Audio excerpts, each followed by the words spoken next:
I'm up at my mother-in-law's again, babysitting. She's out on the porch, and whenever I don't show, she can't find me. She comes looking for me, so she might come down the hall hollering, and she's hard of hearing, so I might have to interrupt this and yell at her or speak loud to tell her I'm making this video. You know, a couple of months ago, I met this guy named Todd, an inventor. You know, and I had two or three encounters with him, and it got me to thinking about a thought I had back in the 70s and 80s about 5'9" 3/4.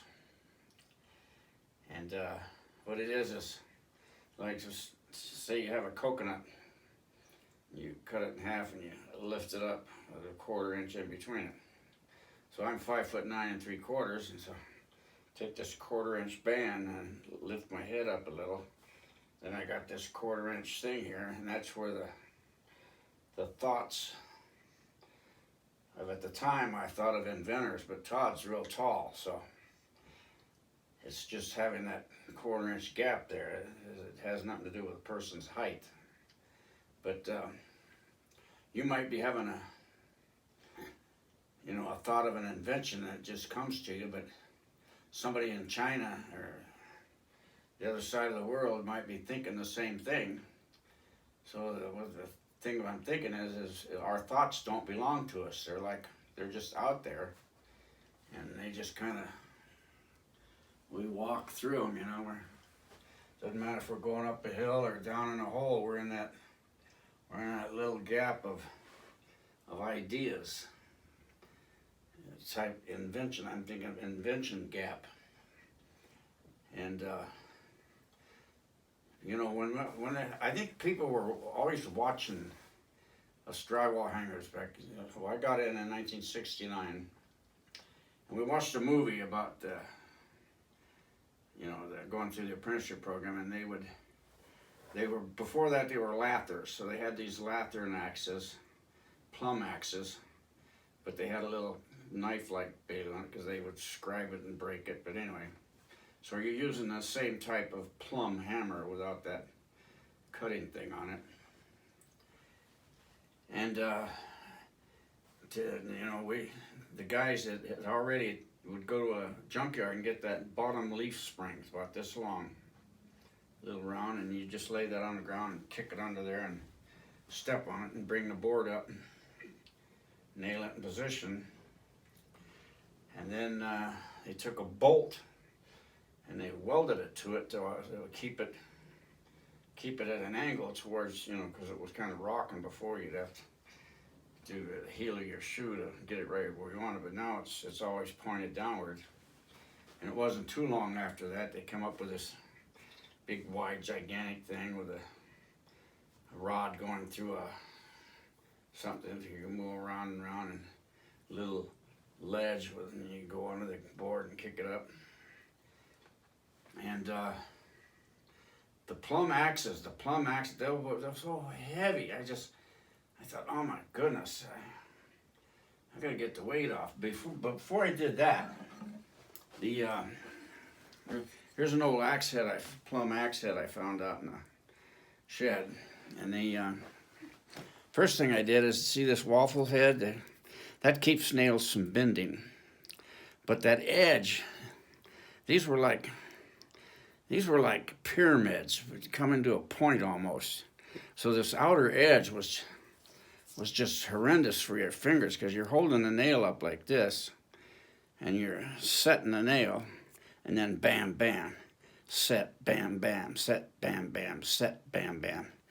So first thing I did was I ground down this edge and made it smooth so it didn't mess up my fingers.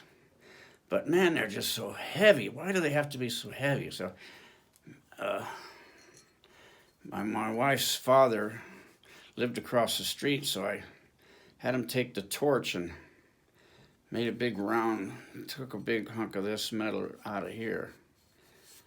But it was still too heavy. And so then this square head, I had him torch out, zip out some of that, zip out there, and zip out there, and zip out there. And then, yeah, then it was nice and light. I could just fling it along. And I remember some of the bosses coming in looking, hey, let me try that, man. Oh, this is, you know, they don't need to be that heavy. And then to smooth out, we would take a piece of 1x12 and get some K-lath. That's the lath that they use in the bathrooms for, you know, before they plaster it to put the tile on. And we just get that and we'd wrap it around and nail it off and we'd smooth down the edges. Because, you know, when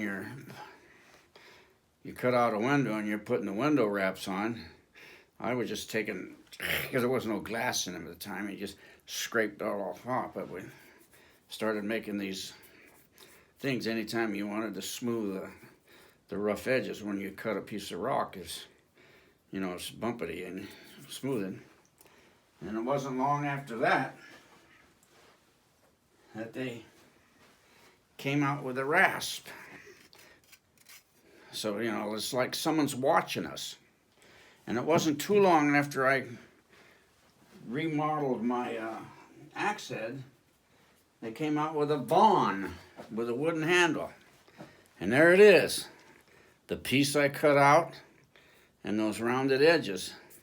And now the weight of this versus the weight of this. Heavy, light, heavy. And as you can see, they rounded this edge off to where when you're setting the nails, you're not irritating your fingers. Set, bam, bam, set, bam, bam, set, bam, bam, set, bam, bam. You know. So it's like our ideas we don't own our ideas. They're just out there. And so, you know, back in the 90s or so, I'm thinking about the 5'9"3/4, because that's how tall I was. That quarter-inch gap is, you know, you might be sitting on your garage thinking about something, and here's a guy, you know, on the other side of the world or over in Chicago, and he's sitting on a workbench, and he's figuring out what you're thinking about. I hear my grandma coming, so it won't be long before she's in here. And one of the things I had is out the Steel Bridge, I had my 125 street legal Yamaha, and there was always running water in the Sweetwater Creek, Steel Bridge, and I'd get down in there and you know, this water is about 10 feet wide to 3 feet wide to 10. Sandy bottom, never gets more than this deep. And I'm just sailing down in the middle of a big rooster tail going behind me. And I had a way of coming up to a stop that I would just kick that motor stand out, the kickstand out, and just stay upright and not have to get off. And I went as far as I could because the water's starting to get deep. I'm now right at Sweetwater Lake, so then I get up on the bank, I kick that kickstand out and sit down, shut the engine off, and then what do I see but a motorcycle on water? I visualized a motorcycle on water. And it wasn't as the jet skis didn't touch what I saw. What I saw, I'll just keep that thought to myself. A few years later, we're at Valley High for our anniversary, and we're on the east window. We can see the bay, and I look. It was not quite dark yet, and I could see off in the distance. And here's somebody standing up. It looked like a person mowing a lawn, but he's out there in the water. So I never did see what he was on, but my first thought was, you know, why didn't I invent that? Because, you know, I'm thinking of something on water, and, you know, all these thoughts I've always had all my life, and I just let them go. But, you know, but the whole thing is that our thoughts aren't our own thoughts. We're not the originators of them, I don't believe. From God, through other people, or directly to you from God. This Todd fellow that I met, he got his vision directly from God, and it's making big bucks for him. So the moral of the story is that our thoughts are not our own thoughts. I mean, we don't own our own thoughts. We do not own our own thoughts.